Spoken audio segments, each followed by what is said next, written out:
I've got 5 IEMs to share with you this week, and they all range between $170 and $220. Each model here has really strong marketing claims about its value and its benefits, but I wanted to know which one was actually the best. And so I've measured and compared each of these across multiple genres, across multiple source devices, to get a handle on how each one sounds and share that with you so you can make an informed decision. And in the end, I'll tell you how my favourites here compare to a couple of other favourites in the same sort of price range, specifically the 7Hz Timeless and the Thieaudio Elixir. Those are two of my absolute favourite IEMs, and I was keen to see if any of these could knock them off their perch. Plus, I'm continuing to build my IEM tier list, so I'm going to be giving you my tier rankings for each of these at the end as well. So there's lots and lots to watch out for and to stick with me through this process. And the reason I say that is that I'm going to produce this again like I did recently as a 5-part series. So it's one video per IEM with comparisons along the way. I'm going to work through them in the alphabetical order by model number, so there's no bias in terms of pricing or brand, it's just about the model number as to the order that I go through them in, and so we'll get to see which one comes out on top each step of the way and reigns supreme at the very end. But for now, let me introduce the contenders in this review. We've got the Hidizs MS3 coming in at $170, the new Simgot EA1000 coming in at $220, another Hidizs in the MP145 coming in at $199, the Kiwi is Quintet coming in at $219, and finally the ikko OH10S coming in at $199. So as you can see, ranging between $170 and $220. And with all that said, let's jump in and look at the first contender from an alphabetical point of view, and that's going to be the Simgot EA1000. The Simgot EA1000 comes in at $220 and was sent to me by Simgot directly, so thank you to them, and it came hot on the heels of me reviewing and not really loving the EA2000. Similar to the EA2000, the EA1000 here comes in with a 10mm dynamic driver and a 6mm passive radiator. So just like on full-size loudspeakers, what you've got going on in here is an active driver, that's the 10mm, and then the passive radiator helps it to move a bit more air, move more freely, etc. The end result should be great bass response, and we'll get to that soon as to whether it works. That specific driver setup results in a 16 ohm, 109 decibel per milliwatt sensitivity. If you look on the box or the website, you'll see sensitivity of 127 decibels, but that's decibels per volt, so it's a bit different. I'm going to keep everything as decibels per milliwatt here, and these come in at 109. And to keep things moving quickly now, I'm not going to go into a lot of detail about the design, the fit, the finish, etc. So much as to say that the accessories are all fantastic with Simgot IEMs. You get a good range of tips, you get a lovely cable, the design and the finish of these is wonderful, it's fully metal. And that's to say that I think this shell is a really beautiful design.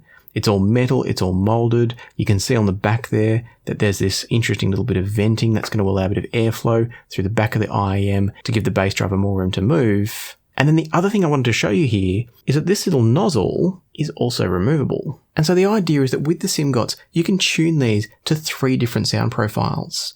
And this is way better than what they did on the EA2000 with the impedance changing plugs. The plug system was a bit clumsy. It ended up breaking the strain relief on the cable. I really didn't like it. In the case of the EA1000 though, not only is it easier to change, you've got extra choices and it doesn't matter what cable you're using. What this does mean though, is that there's a little bit to talk about when it comes to the actual tuning and the sound quality of the EA1000. And that's because we've got 3 different tunings available, so let's walk through what each one looks like and sounds like, and then at the end I'll tell you which one was my favourite, and we'll get ready for the second video in this series where this favourite tuning goes up against the next IEM. Now all of my testing for all of these videos was done exactly the same way, and that was using the Chord Mojo 2 with the Poly.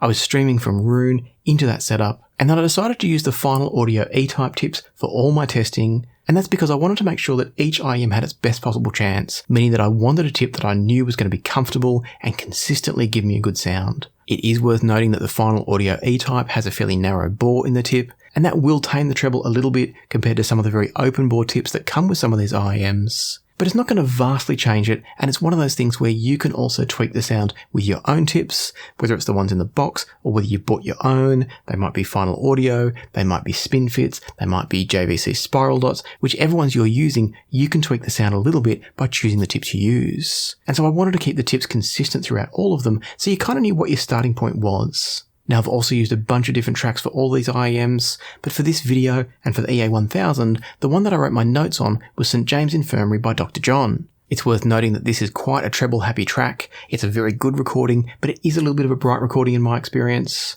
And kicking things off with the gold nozzles on the Simgot EA1000s, because that's what was installed. I can't remember which ones they came with. I think it was a pair of silver nozzles. That's right, I need to tell you this. So with the EA1000s, when you unpack them, what you're going to get is this little card, this kind of metal card here with 4 different nozzles in it. And specifically what you'll have is 1 pair of silver and 1 pair of gold. And that's because the other pair of silvers are normally installed on the EA1000s out of the packet. At least they were on mine. What you'll also find in the packet is this mysterious bag of O-rings. Now when I got this, I thought Simgot had taken a leaf out of Moondrop's book and started using some really annoying fiddly tuning system. But the good news is these are not for the tuning specifically. These O-rings go on the underside on the thread of these nozzles. And so I'm assuming there's a chance that over time the O-rings on these nozzles might wear out, and it's really good that Simgot have given us a replacement. But the main reason I raise this is that there are 2 silver nozzles that look identical from the outside. And the way you tell them apart is that one of them has a black O-ring on the bottom, the other one has a red O-ring on the bottom. And so as I said, they came with one of the silver ones installed. I happened to have the gold ones installed when I picked them up. I'd done some early listening and some measurements by this stage, and so we started off with the gold nozzles. The very first thing I noticed about the EA1000s was the bass was very present and very full, but it didn't push into the mid-range at all. It was just all kept down low in a really, really good way. Not disconnected from the sound like some sort of sub-bass emphasis can sometimes produce. It was still very connected, but not bleeding into the mid-range. The imaging and separation in the sound was also great from the EA1000, and I felt like the vocal was very well focused overall within that soundstage space. The instruments and the layering of instruments, separation of instruments, positioning, etc. was fairly left to right. There wasn't a great deal of depth, but there was a little bit of height in the soundstage, and I found that that helped the EA1000 to not feel congested. Instruments all felt like they had their own place in space, but it was mostly in a left-right kind of line. Thinking about the treble on these, it was good, it was refined, but it was right on the edge of almost becoming too much for me. It wasn't too much. I enjoyed them in this form with the gold nozzle, but it was right on the edge where I didn't really feel like I wanted any more, and they could have gotten fatiguing on certain tracks and on certain systems. Keeping in mind though, as I said at the beginning, that this track does have fairly hot treble. And so overall, starting off with the gold nozzles, I felt like the EA1000s offered a refined and quality sound. This was all in isolation, I had nothing to compare it to yet. And so let's jump through the next 2 nozzles and see what they bring. The next nozzle that I reached for was the silver nozzle with the black O-ring on it. I think this might be the stock tuning, and with that nozzle in place, the treble did get a bit brighter.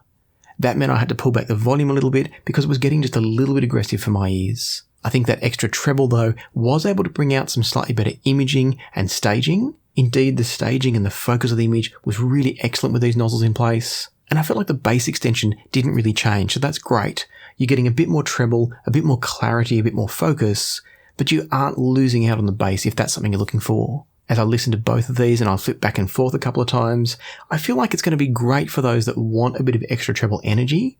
If you're not sensitive to treble in the way that I am and you want that extra sparkle, I think the silver nozzles with the black O-rings are really fantastic. Personally for me though, the trade-off towards that extra bit of focus in the image, that extra bit of space in the soundstage, wasn't worth it for the hotness of the treble. I couldn't enjoy them for as long or as much as I did the gold nozzles. And so it was off with the silver nozzles and the black O-rings and over to the silver nozzles with the red O-rings. The silver and red nozzles, as I'm going to call them, pulled back a little bit on the treble. It brought it closer to the gold nozzles, probably somewhere in between the 2, and so it was still pretty energetic in the top end.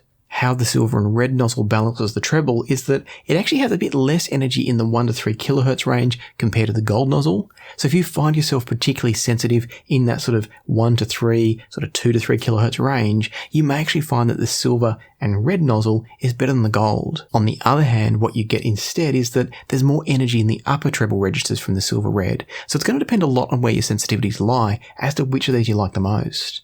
And that's both good and bad.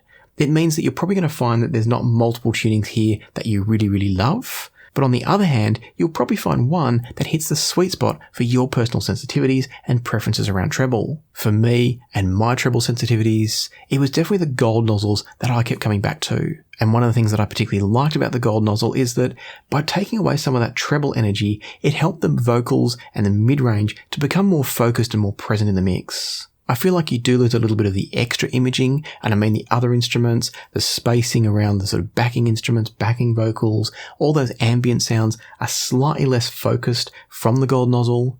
But for me, I want first and foremost to hear the main vocal, the main instrumental, focused and centered in the image. And that's what I felt like the gold nozzles were giving me. Now it's worth noting, as I said before, the overall presentation of these is quite flat, there's not a lot of depth, and I didn't feel like any of the nozzles really changed that. What they're generally changing is the frequency response a little bit, and in the areas that they are changing the frequency response, it's not having any significant impact on the depth of the stage. The overall sense of space and separation does change a bit, and the points of emphasis in that separation do change a bit. As I said, the gold nozzles tend to focus on the vocals in the mid-range. The two silver nozzles just do sort of everything more separated and a bit more focused, with a slight loss of the mid-range emphasis in terms of the imaging. And so to bring part 1 of this review series to a conclusion, I think the EA1000s are a really strong start. Their bass performance is exceptional without being enhanced. It's not a lifted or boosted bass, but it's so present, so tactile and so solid, it's really enjoyable. I think their tonality is very close to neutral in a really good way, but they do have an extra bit of treble emphasis depending on the nozzle you choose. And even the gold nozzle, I still think leans a little bit into treble emphasis, but it's done pretty well. And for me, they're far better tuned and with a far better tuning system than the EA2000s. And so I'm a big fan so far of the EA1000s. If these have been on your list, they're definitely worth keeping there. But before you make your decision, you might want to hold off for tomorrow's video and make sure you subscribe and ring the notification bell, because in the next video in the series, we're going to look at the Hidizs MP145, which uses a large single planar magnetic diaphragm. So make sure you check out the next video in the series to see if the EA1000 or the MP145 comes out on top. But for now, if you found this video useful and helpful, please hit the like button. As I said before, please subscribe and ring the notification bell if you haven't already. But for now, let me leave to the music. Hopefully I'll see you tomorrow. And in the meantime, happy listening, and I'll see you here next time on Passion for Sound.